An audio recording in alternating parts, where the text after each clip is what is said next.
How will Jonathan Kent cope with the brand new villainous master plan from Bendix? Well, let's hop into the pages of Superman, Son of Kal-El, issue number 8, and find out together, shall we? So then, picking up directly from where the last issue left off, Superman, aided by Jackson Hyde Aquaman, were trying to calm a rampaging sea leviathan. The hero's plan was working too. Unfortunately, they were met at the pass by the forces of the Gamorra Corp, a new team of powerful post-humans sent by Henry Bendix to interfere in John Kent's work as Superman and show him up at his own game. Though admittedly they're not doing a great job at the latter, as one of their own members, Spark, was killed by the Leviathan while trying to hurt it. John, being a sympathetic soul, naturally blames himself for this guy's demise. Superman can't be everywhere at once, but that's still not going to stop him from beating himself up over it. Besides, if it's a beating he wants, things are going from bad to worse. The Leviathan has shifted in the ocean, and because of that, a massive tsunami has been created that's headed directly for Metropolis. Luckily, the new Aquaman is here to help out the new Superman. Jackson figures if Superman can create a strong enough sonic boom deep at the bottom of the ocean, they can hopefully divert some of the waves. While the heroes are actively trying to save human lives, Bendix decides to go the opposite direction completely and orders the Gamorra Corps to push the attack on the Leviathan. If they kill it, they're gonna look like big damn heroes to the media that's watching on as this battle takes place. Thanks to the efforts of John and Jackson, they're able to stop the worst of the tsunami from making landfall in Metropolis. Yes, a lot of it does get flooded, but thankfully no one actually dies. This is also the moment too where Lex Luthor, who has secretly been working with Bendix from the shadows, begins to wonder if he can truly trust his new bedfellow, considering that Bendix promised that nothing this bad would befall the city. Now, once that crisis has been averted, Jonathan returns to deal with the rampaging Leviathan. Essentially, he now has to protect it from the murderous Gamorra Corps. The Corpsmen just can't understand why a hero like Superman would be going out of his way to save a rampaging beast like the Leviathan, but of course we know the Leviathan didn't actually do anything wrong. The only reason it's up and walking around period right now is because of mineral pollution caused by humanity. And the creature had also calmed down and was turning back before the Gamorra Corps showed up and opened fire on it. Obviously, Superman is going to try and protect all innocent life, be it human or creature. And if these core guys think that this Superman, or any Superman for that matter, would kill first and ask questions later, only proves that they don't know anything about Superman or being heroes. Eventually, the Gamorra Corps are forced to pull back by Bendix, which gives Superman a chance to actually deal with the creature once and for all. With the help of Arthur Aquaman, who actually can talk to sea life, they're finally able to calm the creature down and bring it back to the depths from which it came. Arthur is also pretty impressed at how the son of Superman has handled himself right now. No doubt Clark would be proud if he was around. Oh, but as has been the case for poor Jonathan in his short tenure as the Man of Steel, even victories end up having dark clouds hanging over them. Superman had saved the people of Metropolis, but he wasn't able to save Spark, and a lot of people were watching when that happened. A fact of which Henry Bendix is all too quick to capitalize on for his brand new Rising project. What exactly does it mean? Well, as he explains in a giant TED Talk, this new young reckless Superman can't possibly be trusted to protect the people of Earth, and as such, Bendix has decided to step on in with a solution. This is where the Gamorra Corps comes in, post-human superpowered soldiers that Bendix and anyone else who's willing to pay the price for them can control remotely like living drones. Now, there's actually a nice little bit of connective tissue going on in his pitch here too, as he mentions a Superman that's off Earth, a Batman that's not in Gotham, and a Suicide Squad that's gone AWOL, meaning that the Gamorra Corps would be perfectly suited to slip on in and take over protecting American interests. So far, no one seems to be questioning the ethics of turning people into drones to be piloted, or the fact that if Bendix is controlling this batch of Gamorra soldiers, what's stopping him from controlling all of them down the line? Questions I'm sure that future issues will no doubt answer. As the comic comes to a close, John is licking his wounds with new friend Jay. He talks about how this is probably how his own father felt many times before, having won the battle but lost the war, when feeling so deeply for the well-being of your fellow man, but knowing that even a super god like Superman can't be everywhere at once. It's a tough load to bear, but one that John will have to if he's going to keep being Superman. We're also reminded too that Jay kind of offered John a job at the Truth Collective, and considering that Bendix and the Post-Humans are upping their goals right now, John should probably do the same to follow suit if he's going to hope to defeat them as the comic comes to a close. And so that was Superman Superman Son of Kal-El issue number 8, and I thought it was pretty good. Not great, but pretty good. It's certainly fun to see John as Superman interact with all these different parts of the DC universe. We got to see him hang out with the Flash a couple issues back, and now he's teamed up with both Aquaman. Taylor has him making the rounds as Superman, and I feel that's going to be important moving forward, not only for this book, but also for what Joshua Williamson seems to be doing over in Justice League. Bendix continues to be a fun and interesting foil for John as a villain. Taylor does a good job differentiating their relationship from the one Clark had with Lex. For one, Bendix has always known who John is, and because of that, all of his attacks on the new Superman seem that much more personal and vindictive. He didn't just call Superman a failure, he called John a failure personally. I will admit I'm a tad disappointed that the Rising they've been talking about for several issues turned out to just be another super soldier program with the added dimension that these soldiers don't want to be soldiers. I guess if we wanted to look at it, there are some similarities between them and John. They're young people with superpowers who had these new roles thrust upon them by force, while John is becoming Superman out of duty and love for his father. I also like the promise of John joining the Truth. Maybe this means he's going to have some real downtime and some actual supporting characters that he can bounce ideas off of. And the fact that a lot of the Truth members are actually just revolutionaries from Tom Taylor's Suicide Squad makes the whole thing that much sweeter. Overall, I'd give this one a 7 out of 10.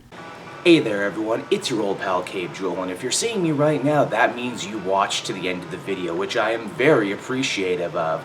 It really helps drive engagement and retention and all that other good YouTube stuff. So does liking and commenting. Wink wink. If you like my content too, you should check out my Patreon page. We just redid all the tiers, so there's a ton of great rewards. You can become a patron for as little as $1 a month, and well, it would just really help me out. It's never expected, but always appreciated. So until next time everyone, I've been Cave Joel, and I will see you next time. Bye-bye.